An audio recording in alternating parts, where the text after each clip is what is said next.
Boa noite, sejam bem-vindos ao Centro Espírita Amor, Fé e Luz.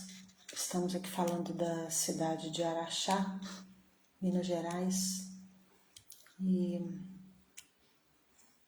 esse é um trabalho que nós iniciamos na pandemia, e mesmo depois continuando os contatos, nós voltando às reuniões presenciais, nós mantivemos aqui por achar muito importante esse contato virtual, né, com opções saudáveis, com algum conteúdo que possa atingir os corações necessitados. Então, eu convido a vocês a respirar fundo, a entrar na energia do ambiente de coração aberto a Jesus, às palavras de Jesus. E hoje em especial, nessa sexta, eu peço que abram os corações para as suas próprias verdades, verdades que Joana de Ângeles vem nos colocar para ajudar a essa trilha do autodescobrimento à luz da psicologia espírita. Então, uma vez por mês, nós vamos abordar esses assuntos aqui.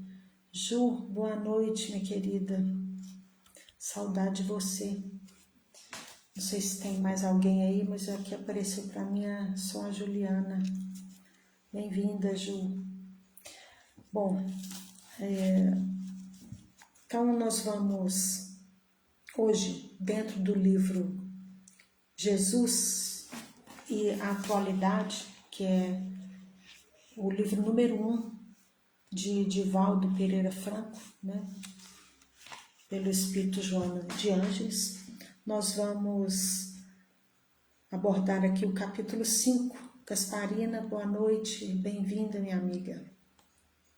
Nós vamos falar sobre um atributo do amor que é talvez um dos mais necessários a todos nós, talvez um dos que nós temos mais dificuldade de assimilar pela nossa condição humana, mas requer um olhar mais carinhoso, um olhar mais observador e mais acolhedor para conosco mesmos e para com as pessoas que a gente convive, que é a tolerância.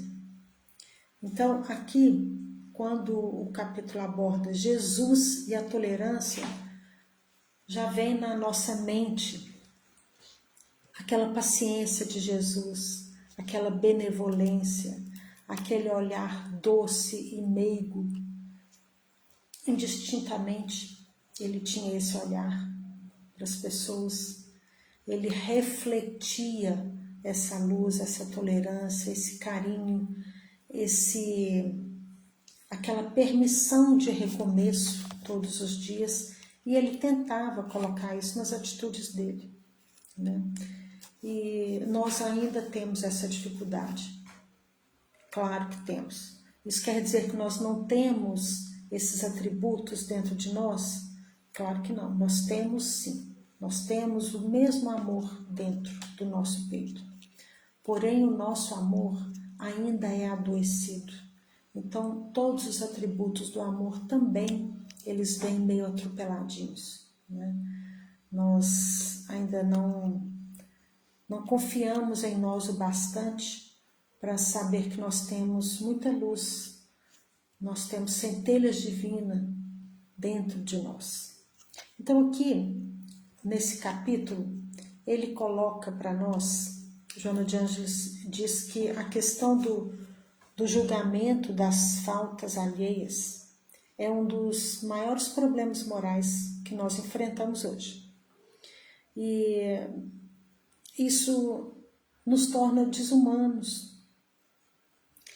E aí, quando ela coloca isso, ela usa aqui ainda o termo assim, o pecado, né? Mas vamos amenizar um pouco, porque essa palavra pecado parece uma coisa tão forte. Vamos analisar as nossas mínimas faltas morais, ou o nosso jeitinho de ser, que talvez incomode o outro, ou aquele jeitinho de ser do outro que nos incomoda. É claro que nós temos sim várias fragilidades morais, isso é da condição humana, mas isso não quer dizer que nós tenhamos que ir para um paredão de julgamento ou colocar o outro num paredão de julgamento. E que essa característica nossa, que está inerente em nós, que é o julgamento, que é o hábito de criticar, de avaliar o outro, é uma das nossas faltas que mais nos dá problema. Por que ela fala isso? Porque quando nós criticamos, nós estamos nos colocando num certo patamar de superioridade, porque se eu critico o comportamento do outro, provavelmente eu faço melhor que o outro. Eu tenho uma compreensão melhor que o outro, eu tenho uma maneira de pensar mais lógica do que a do outro, com mais bom senso que o outro.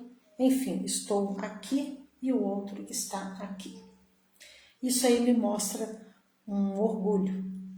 É claro que eu não estou aqui me referindo a atitudes gravíssimas e grosseiras e que nós, independente de julgar ou não, nós sabemos que está errado. Se eu matar um outro, é lógico que não precisa ser crítica minha, sabemos que está errado. Se eu roubar o outro, claro que também está errado. Eu não estou falando daquilo que é lógico perante regras sociais que nós já entendemos e com a graça de Deus já sabemos que não funciona, que agride as leis divinas. Ainda que aconteça muito na humanidade, mas já não é aquele parque de diversões como já foi um tempo, né? Em que nós íamos para a praça pública para ver as pessoas morrerem. Então, essa questão do erro, da fragilidade do outro, da falha que o outro cometa, independente da avaliação que nós, humanos, fazemos disso, se é uma falha menos grave, mais grave, não importa o grau que nós, humanos, estabeleçamos para isso, ela pertence ao outro. Não dá para eu assumir uma falta de alguém, não dá para ninguém assumir uma falta que é minha. Então, a primeira lição que ela nos coloca é o seguinte: deixe com o outro o que é do outro. Parece elementar falar isso, mas a gente ainda tem muito esse olhar para o lado de fora e analisar a falta do outro é mais comum, é mais suave do que olhar para a minha própria falta. Provavelmente, se eu tenho um hábito na minha rotina de olhar muito a falta do outro, eu acho muito pesado olhar para as minhas faltas. Eu não tenho coragem o bastante para assumir as minhas próprias faltas. Talvez eu me sinta tão pior que o outro que é mais leve para mim analisar as faltas alheias, criticar e julgar e ser intolerante à falta do outro, do que parar para analisar a minha mesma. Provavelmente eu não dou conta disso de jeito nenhum, então eu fico nesse caminhar de crítica, de ser intolerante com o outro. Sendo que a tarefa de cada um de nós é olhar para si, é o processo evolutivo de si mesmo. Assim como a falta do outro pertence ao outro, o atributo positivo do outro também pertence a ele.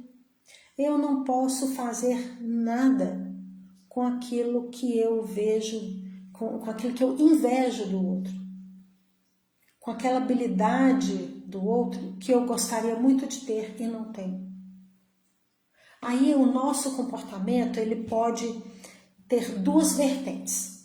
Uma vertente que é de me alegrar com aquele atributo do outro e criticar aquele atributo do outro e tentar diminuir de toda forma. Eu posso ter esses dois caminhos aí, ou elogiar e achar bacana e ter um olhar de admiração para o outro e ter aquilo como exemplo, ou eu posso despertar em mim um ciúme, uma inveja do atributo do outro e não lidar bem com isso. Mas essa intolerância, voltando aqui ao livro, quando eu tenho as minhas falhas, quando alguém tem as suas próprias falhas, nós temos essa noção, nós sabemos, nós temos essa noção de erro, nós já sabemos porque nós temos uma consciência que nos conta aquilo que está errado, aquilo que nós fizemos, que negligenciamos as leis de amor. E nós queremos nos livrar dessa culpa. Nós fazemos várias coisas para nos livrar disso. E quando nós não conseguimos nos livrar dessa culpa, desse remorso ou dessa acusação da nossa própria consciência quanto aos nossos erros, nós ficamos num processo que nos machuca, né? Nós ficamos presos numa energia de autodestruição, numa energia que nos paralisa, porque a gente não consegue sair fora disso. Isso se torna uma sombra que nos perturba. E tornando essa sombra, tendo essa sombra chamada culpa, nós desenvolvemos muitas enfermidades, tanto enfermidades físicas, quanto enfermidades emocionais, quanto enfermidades espirituais. E aí, mas lá no fundo da nossa individualidade, talvez assim, até um processo meio automático nosso, nós conhecemos, nós sabemos que temos os processos que também são reparadores para esse ciclo vicioso, né, de viver com culpa. E é importante a gente pensar nisso. O que nós estamos fazendo perante uma atitude nossa que foi avaliada por nós mesmos em cima de um erro. Quando nós chegamos à conclusão de que erramos. O que fazemos? Como é que nós nos tratamos perante um erro? Geralmente nós somos intolerantes, né? Para conosco mesmos e para com o outro. Só que assim, quando a gente, falando da nossa relação com o outro, quando nós julgamos alguém, nós transferimos essa acusação para o comportamento do outro.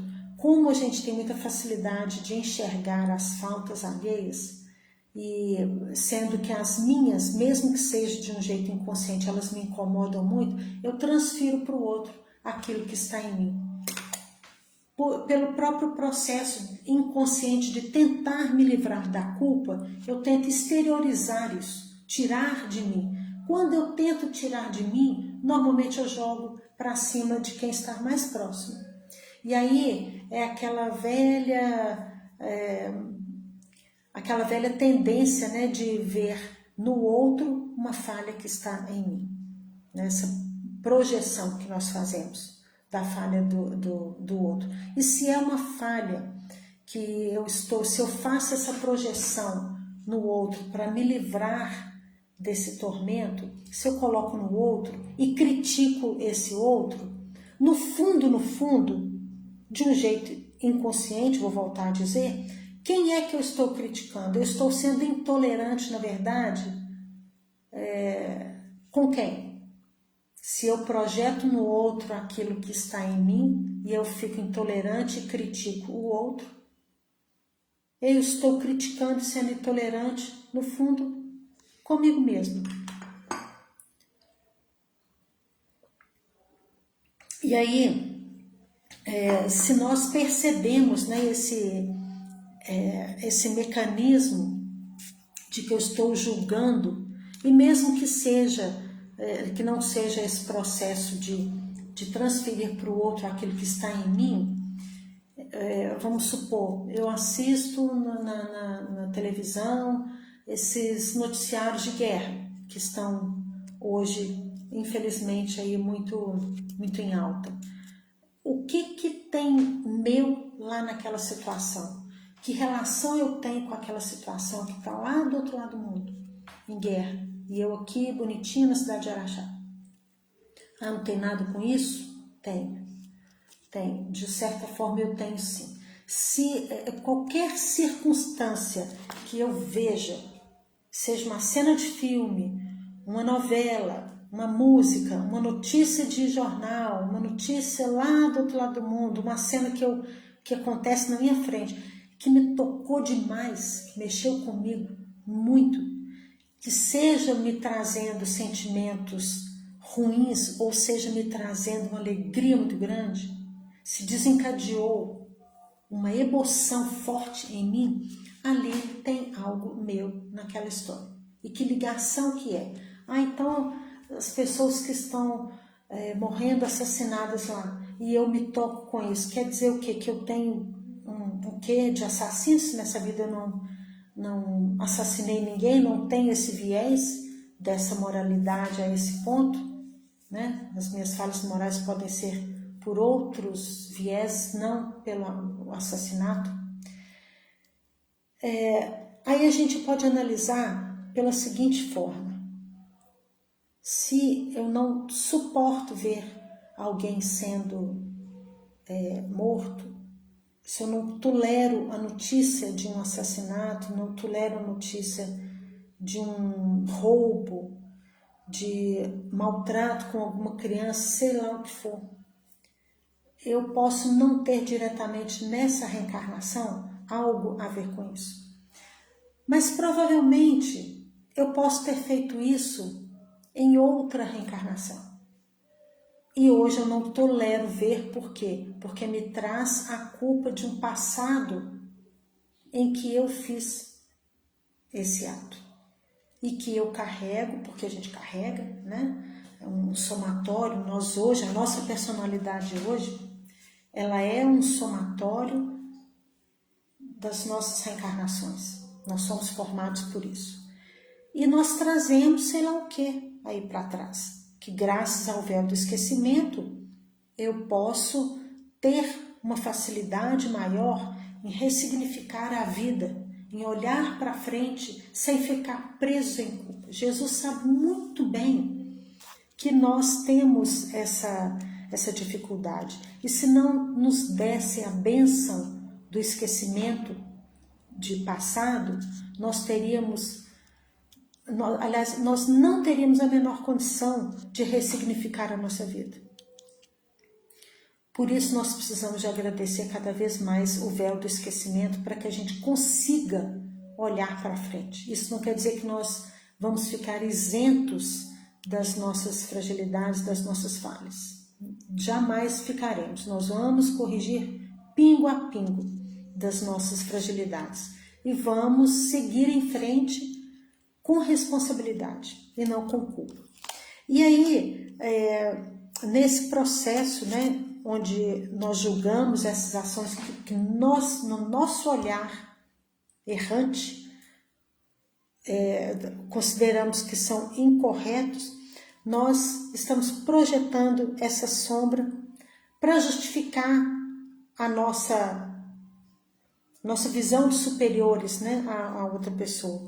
E assim, nós guardamos lá dentro todas as nossas falhas, continuamos no ciclo vicioso de não olhar para nós como fuga do nosso processo de reparação, né?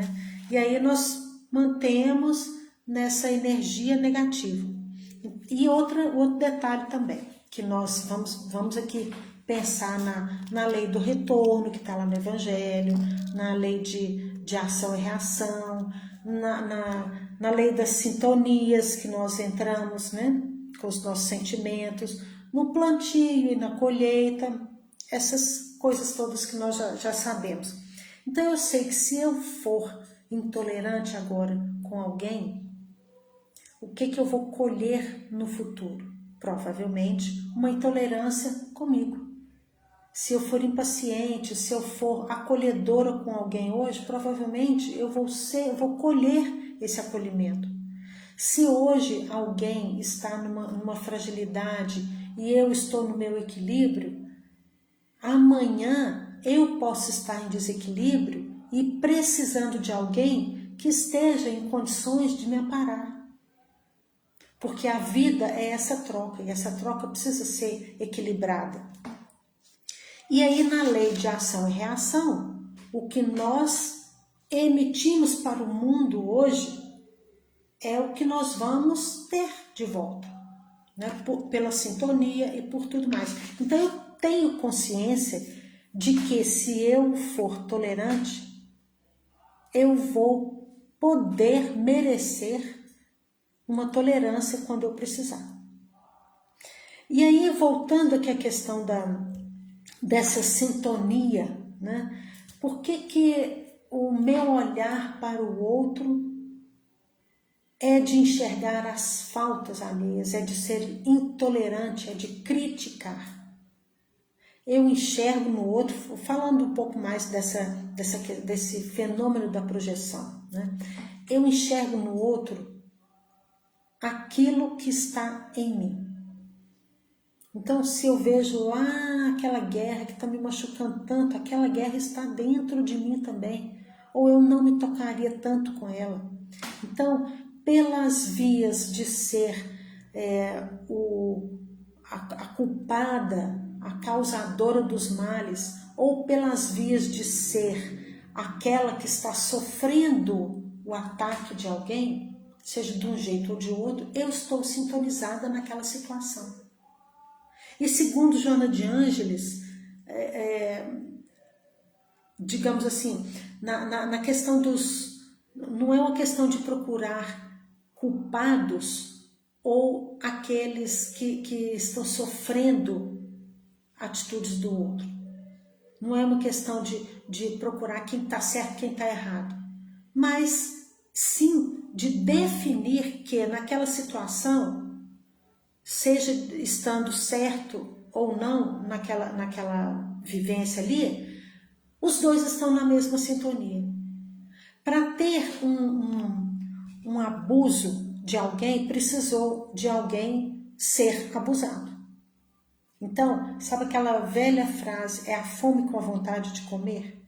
Nós vemos isso em graus mais graves, em graus mais suaves. Então, se alguém grita comigo e eu não tenho reação de, opa, espera aí, vamos conversar em tom baixo todos os dois? Se eu aceito e só saio para o canto para chorar e não freio aquela atitude do outro, vai dar a ele o direito de gritar de novo comigo, tantas quantas vezes quiser, se eu sempre sair acuada, me achando inferiorizada, incapaz de reagir, de impedir aquele ataque. E aí, o que está acontecendo? Na verdade, eu estou usando do grito do outro para me punir de algo que eu nem lembro, porque pode estar a nível da minha inconsciência por questões lá de passado reencarnatório. Por eu achar que eu ainda não mereço uma situação equilibrada, por achar que eu não mereço ainda uma situação harmoniosa, de alegria, né? De respeito. Então eu posso estar tão imbuído em processos de culpa de passado que eu nessa reencarnação eu busco situações abusivas, me sintonizo com quem gosta de abusar, com quem gosta de agredir, com quem tem aquele complexo de superioridade, ou aquela postura de domínio muito grande. Para quê? Para que eu possa lá na minha alma sentir que eu estou, logicamente muito errado, porque isso não funciona, me redimindo de coisas que eu fiz no passado. Estão entendendo o mecanismo, como é que funciona? Lógico que isso é inconsciente, em muitas das vezes, mas é algo que precisamos de saber. Porque se eu ficar presa nisso, eu jamais vou me achar merecedora sequer de pertencer a um reino divino, sequer de ter um irmão tão maravilhoso que é Jesus. Eu não vou achar que eu pertenço a isso. E Jesus quer de nós só essa coisinha, só que a gente assuma esse pertencimento dessa família universal.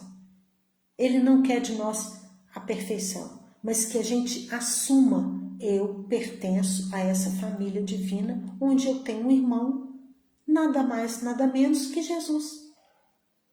Então eu tenho um irmão maravilhoso que me ensina coisas maravilhosas. Agora, se eu projeto lá no outro uma imperfeição, uma fragilidade moral, e essa fragilidade está em mim, aí vamos então pensar em Jesus com essa tolerância, que é o título do capítulo aqui.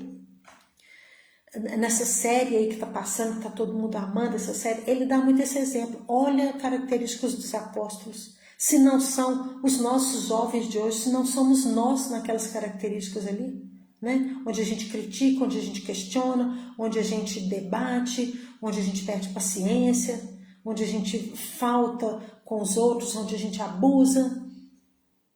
Então nós temos dessas características. E Jesus, em qual momento ele foi intolerante? Em qual momento ele não foi acolhedor? Em qual momento ele não teve aquele olhar fulminante de amor que desmontava qualquer um?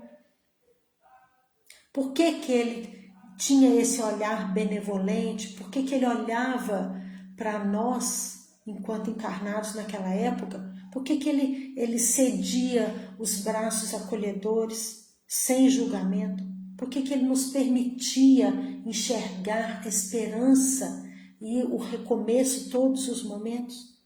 Porque isso é que estava dentro dele. Ele via em nós os apóstolos mesmo, eles falam nessa série aí, é até engraçado, interessante, eles falam assim: eu não sei por que Jesus me escolheu, até agora eu não entendi. Por quê? Por ter consciência das próprias falhas. Então não merecia estar do lado de Jesus, era o pensamento de todo mundo lá. Mas exatamente por isso, porque ele conhecia piamente os motivos das nossas fragilidades e ele enxergava em nós com muita clareza e muita precisão aquela centelha divina. Ele enxergava em nós o nosso potencial de amor, de luz, de fraternidade, de caridade e de reforma íntima. Ele enxergava isso em nós. Mas por que ele enxergava em nós? Porque isso estava nele, dentro dele. Se essa projeção ela é uma lei da natureza, nós projetarmos no outro aquilo que está em nós, claro que nós, imperfeitos que somos, vamos projetar no outro as nossas imperfeições também. E Jesus, nesse mesmo pacote, ele projetava no outro o quê? Aquilo que está dentro dele, que é amor, que é a caridade, que é a tolerância, que é o carinho, que é o acolhimento, que é a generosidade, que é a benevolência, todos os derivados do amor, porque ele era o puro amor, ele não tinha coisa ruim para projetar, para enxergar em nós, então ele só enxergava coisas boas. Olha que bênção isso, gente. Isso é uma bênção maravilhosa. Isso quer dizer então que ele fechava os olhos para os defeitos dos apóstolos, daquelas pessoas? Não, não, mas ele não se prendia em culpa. Cada um ia resolver as suas próprias questões no seu momento com o amparo dele. É isso que nós precisamos de fazer com relação a nós mesmos e com relação ao outro. Detectei uma falha, estou machucada com algo, consegui enxergar uma fragilidade moral, eu vou me amparar, eu vou enxergar em mim um potencial de cura.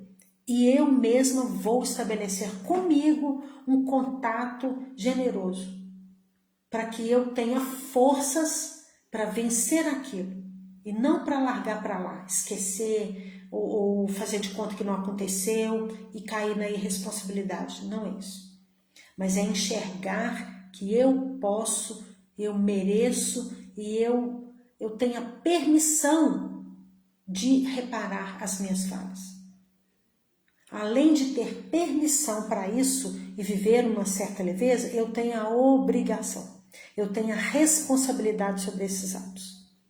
Então isso torna a nossa vida mais esperançosa, isso torna mais leve o nosso processo de reparação de nós mesmos.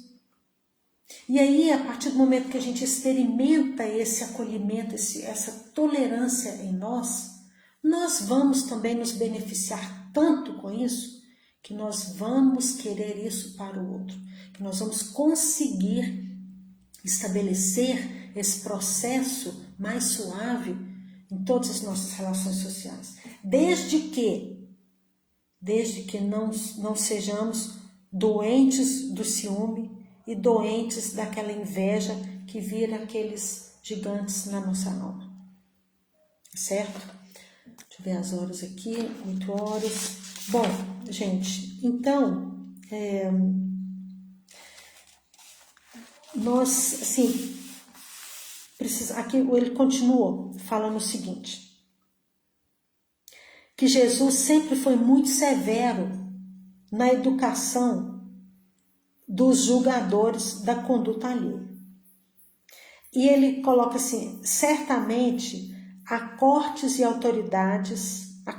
autoridades credenciadas para o Ministério de Saneamento Moral da sociedade, encarregadas dos processos que envolvem delituosos e os que julgam, estabelecendo os instrumentos reeducativos jamais punitivos, pois que, se o fizessem, incidiriam em erros idênticos, se não mais graves. Ou seja, buscar, nesse sentido aí, é que eu tinha comentado ali atrás, que culpado e aquele que acusa, eles estão na mesma sintonia de falha perante esse ministério de saneamento moral que Jesus coloca aqui, que eu achei isso muito bacana.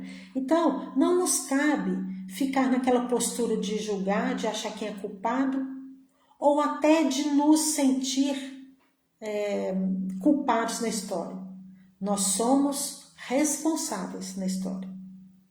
E olhar para o outro, deixar aquela fragilidade com o outro, a não ser que nos peçam ajuda. Me ajuda nisso porque eu sinto que você tem esclarecimento maior nesse ponto. Aí sim nós podemos, se acharmos confortáveis para isso, à luz do Evangelho, dar uma opinião para a pessoa. Não à luz da nossa própria personalidade, porque nós não temos essa superioridade, não. Então, é aquela velha frase também, né? De viver aqui naquela viseira, mas enxergar a mínima falha, o mínimo cisco no olho do outro. Isso já é um pensamento que, se nós temos uma consciência, se nós temos esse caminhar de observação de nós mesmos, a gente já não se comporta dessa forma. Nós vamos ocupar o nosso tempo mental gastando essa energia para a reparação de nós mesmos e deixar o outro com Jesus, com as fontes em que o outro busque para melhorar a si mesmo, né? Então, essa reparação, ele fala que quando a Joana de Ângeles coloca aqui que essa proposta é rigorosa, porque não adianta a gente se iludir achando que Jesus veio tirar os pecados do mundo. Ele não veio tirar os pecados do mundo, ele veio nos ensinar a lidar com as nossas fragilidades e aliviar essa palavra pecado, porque a gente tem, quando a gente fala pecado, é uma noção muito grave das coisas. Então, sai dessa sintonia onde a gente sempre caia em culpa, em erro, naquela intensidade muito grande que nos paralisa. A gente precisa de diminuir, de colocar um pouco mais de leveza nessas palavras, para que a gente consiga ter energia e força para e reparando as nossas falhas, se é uma falha minha, se é uma fragilidade minha que está muito grande e hoje eu ainda não dou conta dela, deixa ela vir. Vamos pegar uma que eu já dou conta, porque aí eu vou ficar animada, aquela eu vou vencer e vou angariando energia para poder lidar com aquilo que está mais difícil. E aí devagarinho, fracionando, eu vou chegar lá, naquele ponto em que eu preciso realmente chegar. Então vamos por partes, vamos fazer aquilo que a gente dá conta e vamos continuar no propósito de chegar a todas as nossas falhas. Mas não adianta querer tudo de uma vez. Nem sabemos precisar quanto tempo nós vamos gastar para essa reparação de nossas falhas. É só Deus que sabe desse tempo que nós vamos gastar e vamos ser tolerantes conosco mesmos, ok? Então, aqui ele pede assim, para que a gente divida em etapas, né, para conseguir essa tolerância. Primeira coisa, primeiro ponto, tentar avaliar, isso falando das nossas faltas, das nossas fragilidades, não a do outro, vamos pensar em nós. Saber a causa disso. Então, eu detectei uma questão moral minha ou algo que me incomoda. Vamos saber a causa dessa falha, dessa fragilidade. Sabendo essa causa, eu vou tentar relevar em mim mesma ou até no outro, tentar relevar aquilo ali. Por quê? Porque se o outro falha, eu também falho. Não tem ninguém aqui que esteja fora desse risco, né, de errar a todo momento. Então, vamos relevar e deixar com o outro aquilo que é do outro. E vamos pensar que todos nós temos um motivo para ter agido daquela forma. Cada um de nós tem uma verdade. Ah, não justifica, tal, não justifica. Pode ser que não justifique. Pode ser que não resolva. Mas não nos cabe, isso tudo é para a gente tomar aquela água da paz, de passar na frente de quem pode julgar, de quem é responsável por aquilo ali e achar que eu tenho que resolver os problemas do mundo. Achar que tudo no mundo passa tem que ser do meu jeito, tem que ser na hora que eu quero, como se eu fosse a dona da verdade, né? Então, para evitar que eu tenha esse comportamento, em primeiro lugar eu vou pensar, olha, fulano tem uma causa para isso. Não sei que tipo de vida ele tem, ou que tipo de vida ele teve, como é que foi criado, qual é o passado reencarnatório dele. Talvez ele esteja na melhor versão. Assim como todos nós estamos na nossa melhor versão hoje.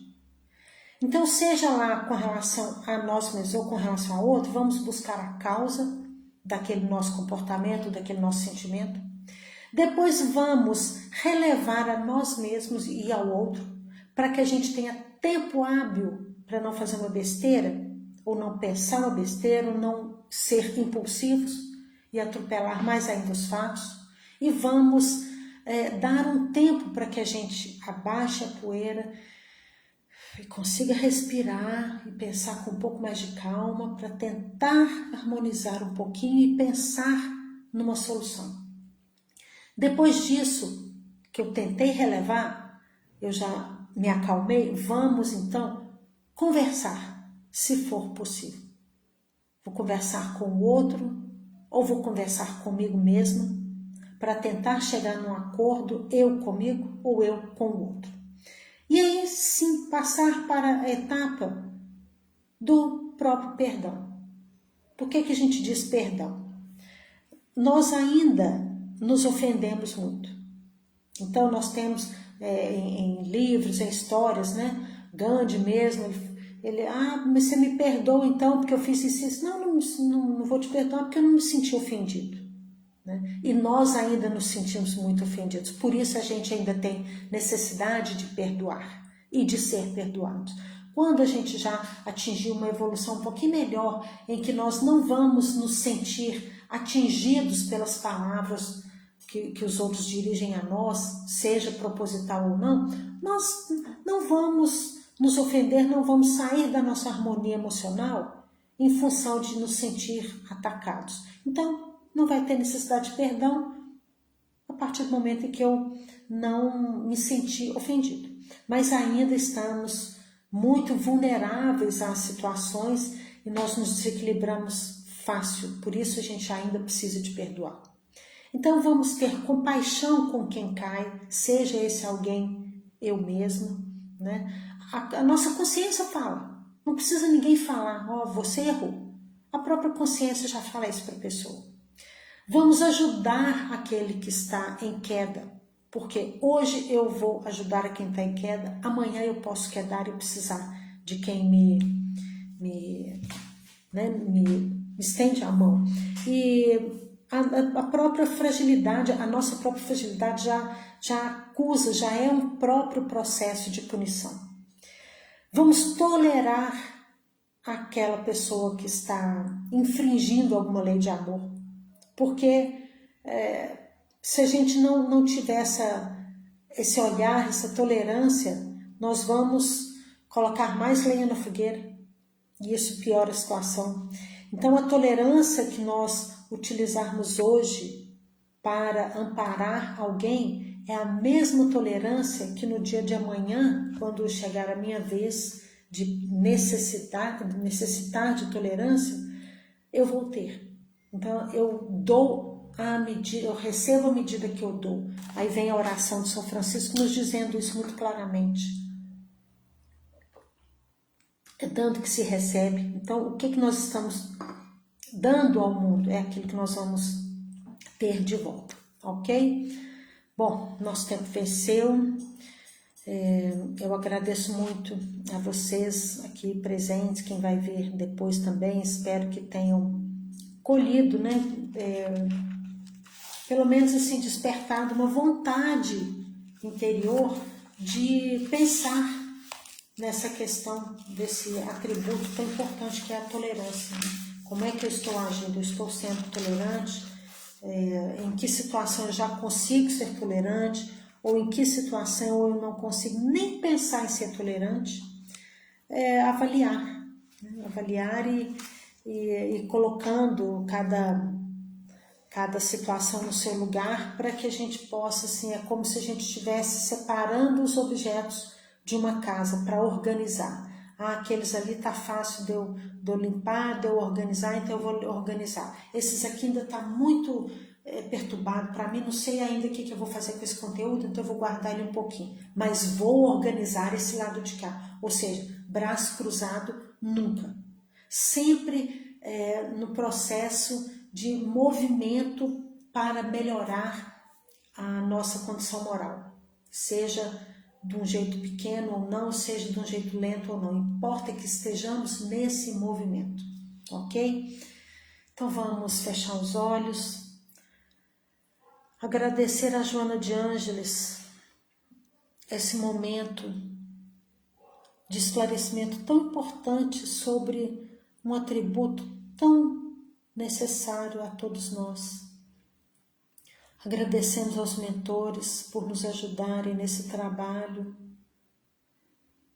e que essa tolerância, Mestre amado, se faça presente através da Tua misericórdia em todos os lares, em todas as relações, em todas as inter-relações, que possamos refletir cada vez mais sobre nós mesmos, com o desejo firme de sermos fiéis ao Teu reino, para melhorar com a condição do mundo, iniciando pela condição do nosso mundo interno.